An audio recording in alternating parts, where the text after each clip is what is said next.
Good evening all of you. आज जो मैं मोटिवेशन मैसेज तुम लोग के लिए लेके आया हूँ वो बहुत ज़्यादा ज़रूरी मैसेज है। मतलब प्रोडक्टिविटी पे और तुम्हारे काम पर, तुम्हारे सक्सेस पर उसका बहुत बड़ा एक रोल है। और मैं प्रैक्टिकल बात कर रहा हूँ बिकॉज हर दिन मैं भी उन्हीं समस्याओं को फेस करता हूँ जो तुम फेस करते हो। My problems are on a different level or are of a different nature, but it does not mean that I don't face problems. I face, if not more, at least equal to same amount of problems that you face. तो ये problem से deal करने के लिए मैं तुमको बता रहा हूँ। और इम्पॉर्टेंट बात ये, वीडियो का जो तुमने नाम देखा होगा कि कर्म है, तो पहले बात तो बता देते कर्मा नहीं है, इसीलिए मैंने इंग्लिश में नहीं लिखा है इस बार। बिकॉज क्या होता है, ये गोरे लोगों ने ना हमारी कल्चर से जितने भी अच्छे वर्ड्स निकाले इनको करप्ट कर दिया, इनका पूरा मतलब ही डिस्टॉर्ट कर दिया।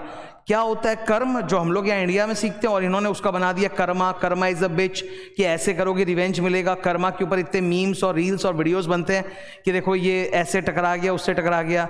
That is not Karma. हमारे यहाँ कर्मा कुछ नहीं होता, हमारे यहाँ कर्म होता है, ठीक है। और कर्म का सिंपल मतलब है, एकदम सिंपल मतलब है, it means the work that you are doing. जैसे मैं एक टीचर हूँ, मेरा कर्म है पढ़ाना, स्टूडेंट्स के लिए जो भी मुझे करना होता है, पढ़ाना, किताबें बनाना वगैरह, वो मेरा कर्म है। तो कर्म means two things, your actions and your decisions. तो मैं फिर से बता दूं, ये कोई कर्मा इज अ बिच वाला वीडियो नहीं है, इट्स कर्म। कर्म मतलब मेरा एक्शंस और मेरे फैसले, मेरा डिसीजंस। इसका क्या रोल होता है हमारे पूरे काम पर, मतलब हमारे सक्सेस पर, वो जानना जरूरी है। अक्सर तुम देखोगे कि दो सबसे बड़े दुश्मन हैं जो हमको रोकते हैं काम करने से। हमें जो भी सक्सेस मिलेगी लाइफ में वो तो हमारे काम से मिलेगी ना, हमारी चिंताओं से तो मिलने वाला नहीं है, हमारे डिस्ट्रैक्शंस तो मिलने वाला नहीं है। The amount of work and the quality of work that we do, जो हमारा कर्म है, उसी से तो हमको अल्टीमेटली सक्सेस या फेलियर जो है वो मिलेगा। और कर्म के दो सबसे बड़े दुश्मन हैं। Number one is distraction. It is very easy कि जब सब कुछ सही चल रहा होता है ना, तब हम डिस्ट्रैक्टेड हो जाते हैं। जब सब कुछ, तुम देखना, जब सब कुछ परफेक्ट हो जाएगा, सर्कमस्टांसेस वगैरह, then you will automatically be relaxed and you will be distracted towards something. Distract किसी भी चीज़ में हो सकता है, मैं ये नहीं बोल रहा हूँ कि मोबाइल फ़ोन का डिस्ट्रैक्शन, डिस्ट्रैक्शन कोई भी चीज़ का हो सकता है। दोस्तों का डिस्ट्रैक्शन हो सकता है, इस गप्पे में लग गए, वहाँ परिवार के कुछ ऑब्लिगेशंस आ गए, घर में किसी की शादी है, फलाना इनका, कहीं ना कहीं कोई ना कोई डिस्ट्रैक्शन तुम्हारा दिमाग ढूंढ लेगा। अगर नहीं भी है ना तो खोज के निकाल लेगा व्हेन यू आर रिलैक्स्ड। तो एक जब माहौल अच्छा हो, जब सब कुछ सही चल रहा हो, तब तो मेहनत करना चाहिए, तब तो कर्म करना चाहिए, एक्शन पर ध्यान देना चाहिए। पर नहीं, तभी जब हम रिलैक्स होते हैं, our mind starts looking for distractions, और हम खोद कर निकाल लेंगे कोई ना कोई डिस्ट्रैक्शन। तो नंबर वन एनिमी जो होता है ना हमारे काम का, हमारे कर्म का, वो होता है डिस्ट्रैक्शंस। सेकेंड एनिमी होता है जिसके तीन चार नाम हो सकते हैं, पर है वो एक ही चीज, चिंता, worry, anxiety, panic, jealousy, nervousness, comparison with others, your friends, your peers. ये सब मिला के एक ही कैटेगरी में जाएगा, द वरी बास्केट, कि तुमको चिंता हो रही है कोई ना कोई, और तुम उसमें चिंतित हो कि हे राम ऐसा हो गया, वैसा हो गया, वैसा हो गया, वैसा होगा। और ये जो नेगेटिव इमोशन है ना, ये तुम्हारा कॉन्फिडेंस इतना तोड़ देगा कि जो काम तुम्हारे सामने, जो तुमको एकदम दिख रहा है कि यार ये जरूरी है, मुझे करना है, वो नहीं करोगे, वो वहां से हट जाओगे।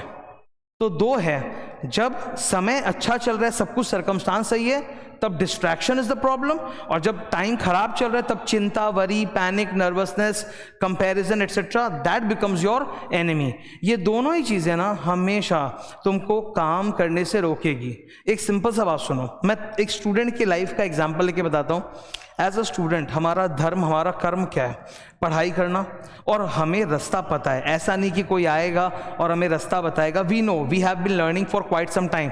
तुम आज अगर एक स्टूडेंट हो तो तुमने कई साल ऑलरेडी पढ़ाई कर ली है ना, तो तुमको तो पता है पढ़ाई क्या होती है, नहीं होती। तुम अपने आप को भी जानते हो, तुम पढ़ाई की किताबों को भी जानते हो, तुम सब जानते हो। तुम्हें पता है कि तुम्हें क्लासेस देखनी है, या सेल्फ स्टडी करनी है, या डिसिप्लिन में रह के पढ़ाई करके जल्दी जल्दी कोर्स खत्म करना है, रिविजन करना है, या मेमोराइजेशन करना है, तुम जानते हो। तुम्हारे सामने तुम्हारा एक्शन प्लान एकदम तैयार है, तुमको पता है पढ़ना है, पर नहीं, काम से फोकस हट गया। क्यों हट गया? Distractions. And number two, that वो वरी, चिंता। ये दो चीज अलग अलग सर्कमस्टांस में अलग अलग वर्क करते हैं। जब अच्छा चल रहा हो तो डिस्ट्रैक्शन, जब बुरा चल रहा हो तो वरी। कोई ना कोई का चिंता सताने लग जाएगा, कोई प्रॉब्लम, कोई नर्वसनेस, जल्दी कुछ ना कुछ होगा, मैं बता रहा हूँ, डरना चालू होगा। तो मैं एक बात एकदम स्पष्ट बताना चाहता हूँ, सारा कारण और रीजन तो मैंने बता दिया, पर इसका सॉल्यूशन तो कुछ होगा। हाँ, सॉल्यूशन है। जब कभी तुम दिक्कत में आ रहे हो, डरे हुए हो, परेशान हो, तुमको सॉल्यूशन समझ में नहीं आ रहा, बहुत चिंता हो रही है, तुम्हारे सामने 2-3 मतलब ऑप्शंस है और तुम डिसाइड नहीं कर पा रहे हो क्या करना है, मैं बेस्ट बताता हूँ, उसको वहीं छोड़ दो, उसको एक बार के लिए वहीं पॉज कर दो, पेपर पे लिख के नोट डाउन करके साइड कर दो, और जो काम तुम्हारे सामने है, चाहे वो क्लास देखना हो, चाहे पढ़ाई करना हो, वट एवर काम, उसमें एकदम डूब जाओ। धीरे धीरे तुम देखोगे वो जिस चीज़ को लेके तुम परेशान थे ना, उसका जो तुम्हारे माइंड पे इम्पैक्ट है, चीज़ वहीं की वहीं है, पर तुम्हारा वो इम्पैक्ट जो तुम्हारे माइंड पे वो धीरे धीरे रिड्यूस हो जाएगा, क्योंकि तुम काम में इतने डूब जाओगे कि तुम्हारा अपने प्रति कॉन्फिडेंस बढ़ जाएगा, और जब अपने प्रति कॉन्फिडेंस बढ़ जाता है ना, तो हर समस्या छोटी हो जाती है। देखो प्रॉब्लम वही है, but the size of the problem depends on our perception, कि हमें वो प्रॉब्लम कितना बड़ा या कितना छोटा लग रहा है, और वो डिपेंड करता है हमारा परसेप्शन हमारे अपने कॉन्फिडेंस पे। अगर मेरा कॉन्फिडेंस हाई है तो बड़ी से बड़ी समस्या, चिंता, डर मुझे छोटी लगेगी, और अगर मेरा कॉन्फिडेंस लो है तो एक छोटी सी समस्या भी मुझे पहाड़ लगेगी। तो उस समय सबसे बेहतर काम क्या होगा मैं बता देता हूँ, फोकस करो और जो काम सामने है उसको करना चालू कर दो, अलार्म लगा लो, टाइमर लगा लो, पढ़ना चालू कर दो, धीरे धीरे देखोगे you are going to get over that situation. बहुत सारे स्टूडेंट्स मुझसे लगातार इंटरेक्शन करते हैं, और मैं एक बात बता देता हूँ, ये तो ह्यूमन नेचर होता है, हम सब में होता है कि हम लोग जब कमज़ोर और ताकतवर में ना, हमेशा हमारी जो संवेदना, सिंपैथी होती है, एम्पैथी होती है, वो कमज़ोर के प्रति रहती है। We are always biased towards the weak. As a teacher also मैं बताता हूँ, सारे स्टूडेंट्स ही मुझसे इंटरेक्ट करते हैं, मेरे से बात करते हैं, रिजल्ट शेयर करते हैं, रैंकर भी करते हैं, जिनका अच्छा नंबर आया वो भी करता है, पास होने वाले भी करते हैं और फेल होने वाले भी करते हैं। पर ये तो ह्यूमन नेचर है, स्वभाव है, और एज अ टीचर भी ये है स्वभाव, थोड़ा इसमें ज़्यादा फर्क पड़ जाता है टीचर होने की वजह से, कि कोई भी टीचर क्या होगा, वो कमज़ोर स्टूडेंट के प्रति थोड़ा ज़्यादा बायस्ड हो जाएगा, वो कमज़ोर स्टूडेंट को ज़्यादा सुनना चाहता है कि यार इसको क्या समस्या है, मैं कैसे इसको हेल्प करूँ, कैसे इसको सपोर्ट करूँ। Because see we have all been through that stage, हम लोग सब ना उस चीज़ से गुजर चुके हैं, और हमारी एम्पैथी एक फेलियर स्टूडेंट के साथ ज़्यादा रहती है कंपेयर टू अ रैंकर और टॉपर स्टूडेंट। ये एक रहती है, संवेदना रहती है। इतने स्टूडेंट्स मिलने आते हैं, कई स्टूडेंट्स ऐसे भी होते हैं जो मुझसे मिलने आते हैं पर्सनली और मेरे सामने आके पूरा रोने लग जाते हैं बाकायदा। मैं लड़कों की बात कर रहा हूँ, हम तो ये स्टीरियोटाइप करते हैं कि सिर्फ लड़कियां रोती हैं, लड़के रोने लग जाते हैं आके। मैं भी रोया हुआ हूँ, इसमें कोई शर्म की बात नहीं, मैं भी रोया हुआ हूँ, टीचरों के सामने रोया हुआ हूँ, अपने टीचर के सामने। बिकॉज देखो हम लोग स्टूडेंट्स जब होते हैं तो हमारी प्रॉब्लम सबसे ज़्यादा ना टीचर समझता है, माँ बाप नहीं समझते। माँ बाप सपोर्ट करते हैं, पर माँ बाप एग्जैक्टली हमारा सिलेबस नहीं जानते, हमारे साथ इक्वल फूटिंग पे आके नहीं समझ सकते, टीचर समझ सकता है। तो टीचर के सामने जाके रोते तो इसमें कोई बुराई नहीं, इसमें कोई शर्म लज्जा की बात नहीं है। मैं खुद रोया हुआ हूँ टीचर्स के सामने कई बार। तो जब वो आके बताते हैं ना कि ऐसा प्रॉब्लम हो रहा है सर कि हम पढ़ ही नहीं पा रहे, इतने डिस्ट्रैक्टेड हो गए हैं कि इतना मंथ्स हो गया मेरे से पढ़ाई नहीं हो रहा है, ये चिंता सता रही, वो चिंता सता रही है, हर रोज़ कहीं ना कहीं 3-4 स्टूडेंट से मेरी बात हो जाएगी जिनकी ये प्रॉब्लम रहती है, और सबको ये परेशानी होती है। तो मैं सबके लिए एकदम सही प्रैक्टिकल स्वभाव उपाय बता रहा हूँ। मैंने भी अपने बारे में ये आइडेंटिफाई किया, मैंने भी ये देखा, मैंने भी महसूस किया कि जब मुझे कुछ भी एक बुरा न्यूज़ मिलता है या कुछ बुरा पता चलता है तो मैं तकरीबन 1 हफ्ते तक उससे बाहर नहीं निकल पाता। मैं बहुत ज़्यादा टेंशन में आ जाता हूँ, स्लीपलेस नाइट्स हो जाती है मेरी। जैसे तुम लोग को एग्जाम से डर लगता होगा और नींद उड़ जाती होगी, मेरे को वैसे डर लग जाता है, एकदम बुरी तरह से डर लगने जाता है, स्लीपलेस। ऐसा कई दफ़े हुआ है, बैक टू बैक लगातार मुझे सुनने को मिला है। तब मुझे ये एहसास हुआ कि कोई भी जो इस तरह की बुरी घटना होती है जो मेरे साथ होती है या न्यूज़ आता है, तो उससे मैं कुछ समय के लिए 1 हफ्ते तक के लिए बहुत अफेक्टेड रहता हूँ, पर हफ्ते भर बाद मैं भूल जाता हूँ। मुझे वो फिर नॉर्मल लगने लगता है कि हाँ यार ये इतना बड़ा प्रॉब्लम ही नहीं था जो हफ्ते भर पहले इसके बारे में मैं एकदम टेंशन लेके बैठ गया था कि पता नहीं क्या हो गया, प्रलय आ गई कि कयामत आ गया, ऐसा लगने लग जाता है।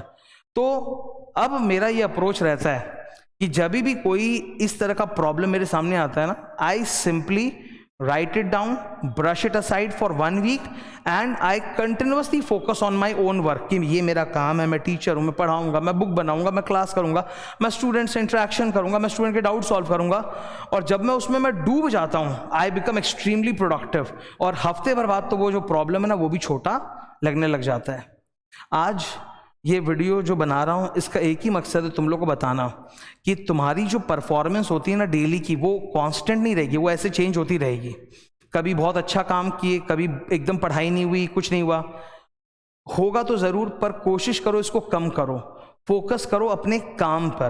काम मतलब एक होता है एक्शन, एक होता है डिसीजन। एक्शन मतलब जो हम पढ़ाई कर रहे हैं, जो हम क्लास देख रहे हैं इत्यादि।